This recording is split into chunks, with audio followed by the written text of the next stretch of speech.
أفي الله شك فاطر السماوات والأرض يدعوكم ليغفر لكم من ذنوبكم. من الكويت، بما أننا في الكويت، أراد العمرة في هذا الشهر الكريم، وهو في طريقه للعمرة رأى صحراء عن يمينه أو عن يساره، فقال بأدخل هذه الصحراء وأشوف إيش فيها.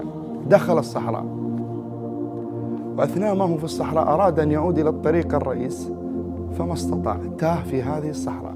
انتهى البنزين، طلع الجوال يبغى يتصل فوجد إن ما في شبكة، فجلس يوم ويومين في هذه الصحراء حتى انقطعت به السبل.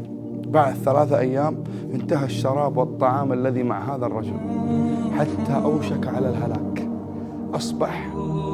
أصبح يغمى عليه ويفيق من شدة العطش والجوع والحر في هذه الصحراء، وهو ينتظر الآن ماذا؟ ينتظر الموت، لأنه يعتبر في عداد المفقودين، في عداد الموتى. في مرة من المرات أغمي على هذا الرجل ثم أفاق، فلما أفاق وإذ بطيارة هليكوبتر ودفاع مدني ومسعفين وأطباء، فحينما رآهم علم بأن الحياة عادت إليه من جديد.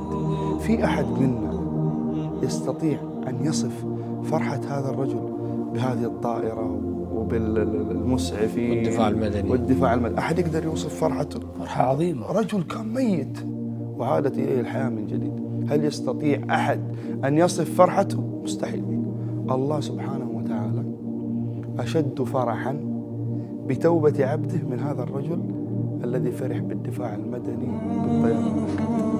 وهذا المثل تقريب لحديث النبي صلى الله عليه وسلم الذي قال فيه: لله أشد فرحا بتوبة عبده من ذاك الرجل الذي في أرض فلاة ومعه راحلته عليها طعامه وشرابه، استظل بظل شجرة، فلما أفاق وجد أن هذه الراحلة ضاعت، بدأ يبحث عنها يمنة ويسرى لم يجدها، فجلس تحت. ما أدركه خلاص، ظن أنه سيموت خلاص. في مرة من المرات فاق وإذ بهذه الراحلة واقفة فوق رأسه عليها طعام وشراب. ماذا قال هذا الرجل؟ قال: اللهم أنت عبدي وأنا ربك. أخطأ من شدة الفرح. الله أشد فرحا بتوبة عبده من هذا الرجل بدابته. الله عز وجل عندما يدعونا إلى التوبة والعودة إليه، الله يريد منا أن يغفر ذنوبنا. الله سبحانه وتعالى يقول في سورة إبراهيم: أفي الله شك فاطر السماوات والأرض يدعوكم ليغفر لكم من ذنوبكم. يدعوكم للتوبة حتى يغفر لكم ذنوبكم، يدعوكم إلى الأوبة حتى يزيل الله عز وجل هذا الثقل الذي يكون على الإنسان من الذنوب والمعاصي والبعد عن الله عز وجل. والعجيب يا أبو حسين، انظر إلى ثمرة التوبة والعودة إليه. الله يحب التائبين، الله يحب العائدين.